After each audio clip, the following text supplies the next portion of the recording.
Shabbat Shalom, family. This is your sister Chayah, broadcasting from Maui, Hawaii, with the top Melchizedek news headlines for Friday, August 9th. I pray that you all are well. As we start this weekend with so much going on in the world, it's only appropriate that we start with a Melchizedek news precept of the day. Shalom, family. This is Sister Chayah the elect.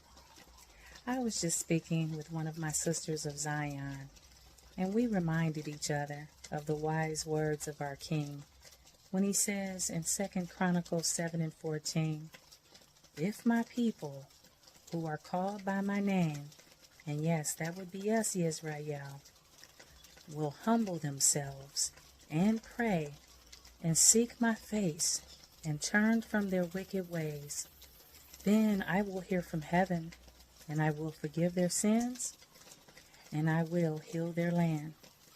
And that's what we need right now.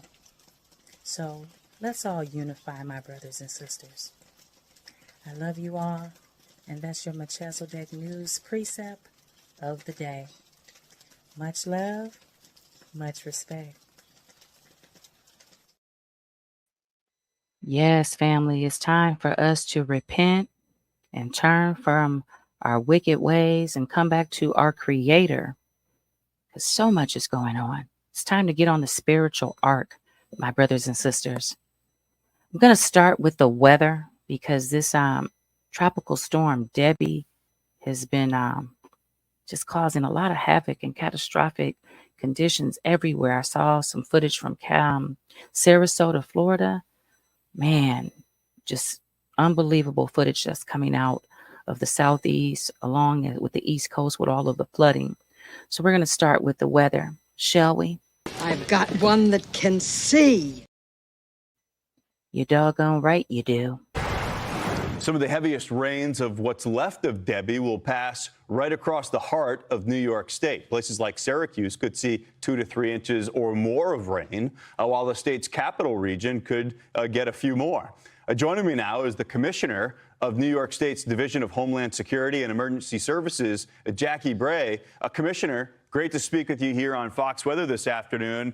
Which spots are your teams monitoring most closely? Because we look at parts of central and northern New York. These are some places that are running 8 to as much as 16 inches above average for rain so far this year.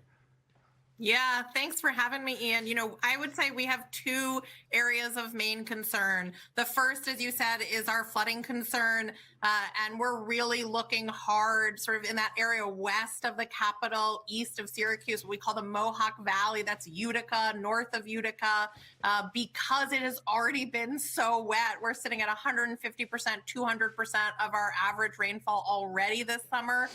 So looking intensely at that, preparing for that. And then down in Binghamton, you were just talking. Family, this is a multi-state event. This Debbie is just doing so much damage. Just went through South Carolina and North Carolina. Let's get some information. And Debbie's death toll continues to climb. The latest coming into Fox Weather, at least 8 people have died. The latest victim was a 78-year-old woman in Rockingham County, North Carolina. Williamsburg Fire Department officials, they responded to the scene, said an oak tree fell onto the woman's mobile home while she was in the bathroom, killing her. This is to say that it's Friday, Craig, but unfortunately, we've got a lot of active weather today. A lot of active weather and a lot of cleanup efforts, Kendall, as this storm has really left quite a trail behind it. It is our top story this morning. Debbie, definitely not done yet. Flooding, strong winds, and yes, the chance for tornadoes over some very populated areas as we go through the morning hours as what's left of Debbie continues to move to the north and northeast. On the radar at this hour, Kendall. So southeast and the east coast, stay aware and prepared because you are in the bullseye. Not only catastrophic flooding is anticipated over the next 24 to 48 hours, but also tornado warnings, high winds. That means power outages. So please prepare. We see that there's been so much damage. Also, there was several earthquakes this week. California, especially, they got hit by a 5.2. That was just outside of LA, as well as Japan. The country of Japan, they had a big earthquake in the last 24 hours. It was a 7.1. And now they are warning the world and their citizens that they expect a mega quake within the next 7 days. A warning, family. My question is, what are they really doing underground? Because many people don't understand. There's a lot going on in the inner earth that's causing these earthquakes to erupt. But let's just take a look at this warning about a mega quick earthquake within the next 7 days coming to Japan that will probably cause a huge tsunami on the side of the Pacific. A first-of-its-kind warning across Japan Thursday for a long-feared megaquake, following a powerful 7.1 magnitude earthquake that rocked the country's southern coast. Reverberations felt for miles, caught on cameras in offices along the coast and at an airport. Please evacuate right now. Tsunami warnings issued following the quake, urging some residents to leave the seaside. But so far, injuries and damage have been minimal. Researchers have long warned of a megaquake, 8 or 9 magnitude, potentially even more damaging than the 9.1 that set off a tsunami in 2011 and ravaged Japan's northeast coast. The disaster, one of the worst in this century, killing more than 18,000 people, leaving parts of the country in ruin, including a nuclear. It's coming, people. It is coming. We're about to see all types of catastrophic destructions from the Atlantic, the Pacific, all around the world. We're seeing it in front of us. Meanwhile, let's not to mention that there's still several huge fires around the country. Let's get an update with the biggest one in California, which is still burning. Also tonight, we are tracking the latest in California's firefight. The Park Fire is now the 4th largest wildfire in California history as it continues to grow. The fire has surpassed the SCU Lightning Complex fire from August 2020, which burned 399,000 acres. The latest update from CAL FIRE shows the Park Fire at nearly 400,000 acres burned. Containment is now up to 25%. Firefighters are only 25% contained. That's serious, family. If you haven't seen the footage, you need to check it out over there in California. I mean, I saw like multi-million-dollar homes just being destroyed. So much going on. Speaking of fire, yesterday, August 8th, was the 1-year anniversary of the catastrophic Lahaina fire. I just happened to be in Lahaina yesterday, and I'm telling you, things are moving real slow over there. People still are living in hotels. Many people still homeless. A year later, where's all the money? You know, they said it was a multi-billion-dollar settlement just reached, but they said it may take years before any of those people see the money. Corruption. Today marks 1 year since deadly wildfires broke out on the Hawaiian island of Maui. People there paddled out into the ocean today in act of remembrance for the 102 who died in the fires. 2 victims have yet to be found. The fires rank among the deadliest in modern U.S. history. The flames burned more than 2,200 buildings, from homes to apartments to historic structures, left 3,000 families homeless. Here was a lanai that you can have barbecues and everything right over here. The historic community of Lahaina is devastated. It was largely wiped out in the fire. A year later, community leaders say many people still don't have permanent housing. Last week, the victims reached a $4 billion settlement, resolving hundreds of lawsuits against the state of Hawaii, Maui County, Hawaiian Electric, and other defendants. Yeah, family. And that picture that you saw of the aftermath, that's exactly the way it looked. It actually looked even more morbid to see it in person. Let me tell you personally, looked like a Hiroshima bomb was dropped on the town of Lahaina. Father, we need you in this hour. Meanwhile, this story over here outside of, this was in O'Hare Airport outside of Chicago. This is disturbing, and I'm going to have to update y'all as I get more information, because I really don't understand what went down right here. This is very suspicious.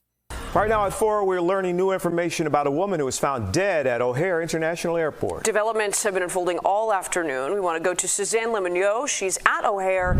And Suzanne, we understand this woman was trapped in machinery. It happened right here, Terminal 5, the international terminal, and we've learned it involved a conveyor belt. Now, sources are telling us that this woman, who is 57 years old, was in an area at Terminal 5 that the public cannot access. But this would not be considered a security breach because it did not take place in a high security area. She was found trapped in the conveyor belt on a piece of equipment that's used to move baggage. How she got there still isn't known. Fire department personnel at O'Hare found the woman unresponsive, and they say they were called around 7:45 a.m.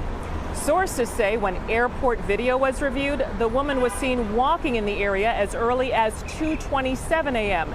The exact time as to when she got into the machinery still is not known. She was pronounced dead at the scene. Now, we've also checked with the occupant.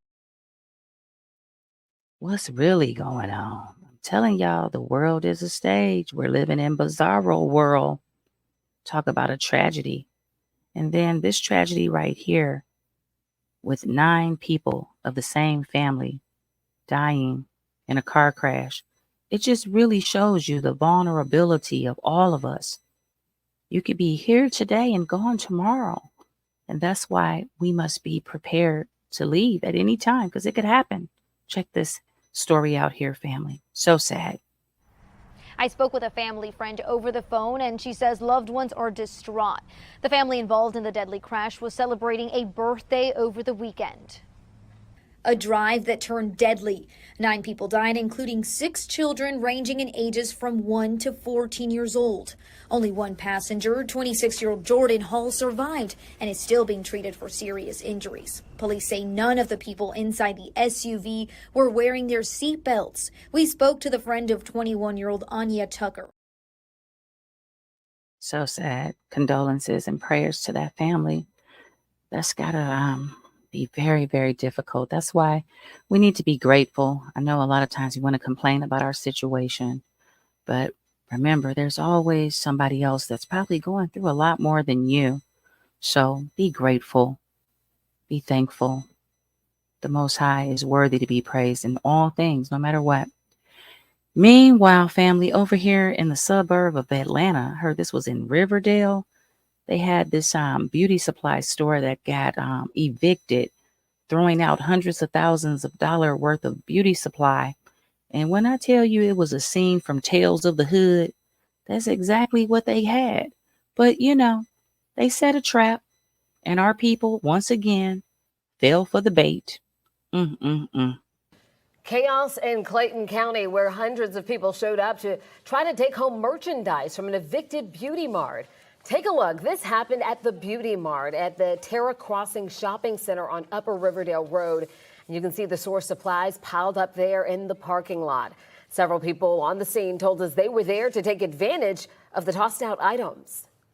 We like free stuff, so we came out here to get all this free stuff, but then the car saying you can't get the free stuff. We're already in a recession. Times are hard. Why not just let us get the items and invest and be okay? We are Black women. We care about our crown. Why not give back to the community and let us get the products?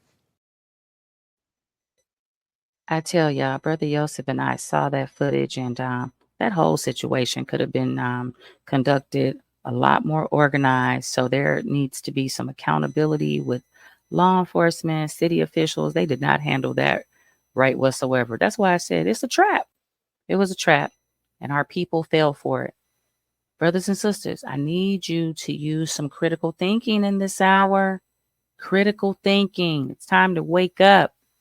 It's time to get in touch spiritually with your Creator so that you can make better decisions and not fall for all these traps that they're setting, because believe me, there are more traps coming. Just like meanwhile, while y'all over there trying to get some beauty supply, World War III is heating up. A Ukrainian ground assault inside Russia. The incursion could be one of the largest of the war, and now Putin is vowing to retaliate. Our foreign correspondent, James Longman, joins us with the latest. Good morning, James. Ukrainian troops appear to be advancing further into Russia's Kursk region. Video released by Russia's defense ministry shows what appears to be an airstrike on a Ukrainian armored vehicle. CBS News has not independently verified that video, but our partners at CNN have geolocated it in the area Russia claims it to be in. This Ukrainian incursion into Russia is unprecedented since the war began. Key leaders of the U.S., Egypt, and Qatar stepping up calls for ceasefire talks to resume between Israel and Hamas. Yeah, early this morning, Israeli Prime Minister Benjamin Netanyahu indicated his country will take part. So Washington, Cairo, and Doha have mediated previous ceasefire discussions and say it's time for one to take effect, quote, without further delay. Concerns remain high that without a ceasefire, tensions could spill into a war across the Middle East after it. Family, truly, if they wanted a ceasefire, that would have been happened. This thing is about to pop off, and it looks like this weekend it's about to be some huge, major events, and America is going to feel that. Yes, this is theater, but theater that has real-time effects. The world is a stage. Family, it's time for you to get on the spiritual arc. As I leave out of here, I'm going to leave with a Melchizedek precept of the day. Some encouraging words, because we need it in this hour. I tell you, we are lost. We are lost. Brother Yosef and I, we send our love as I end this breaking news. And I'm going to see y'all on the weekend. But I just want you to know that, where's that picture of that little cutie right there? Yeah, we send our love. There he is, Brother Yosef. And family, y'all take care. I will be back tomorrow. And if not tomorrow, on Sunday, I'm going to be doing Keep It Real. Let's Talk with Sister Chayah. And I have a very special guest from the Nation of Islam. That's right. I said the Nation of Islam because I'm trying to bridge the gap with our brothers and sisters. We need to unify as a people. So let's just come together in love, right? Let's come together in love, even with our differences. As I leave here, I'm going to leave out with the words of the day from our Messiah. Shalom, family. Shabbat Shalom, family. This is Sister Chayah the elect on this beautiful Sabbath afternoon. I pray that you all are well. I know that many are worried about their finances, their families, their future, this upcoming war, and even their salvation. But we must have tremendous faith right now and remember the words in Proverbs 3 and 5 that tell us to trust in the Lord with all our hearts and lean not into our own understanding. That's right. In all our ways, acknowledge Him, and He shall direct our paths. I love you, family, and that is your Melchizedek News precept of the day, with real love and real respect.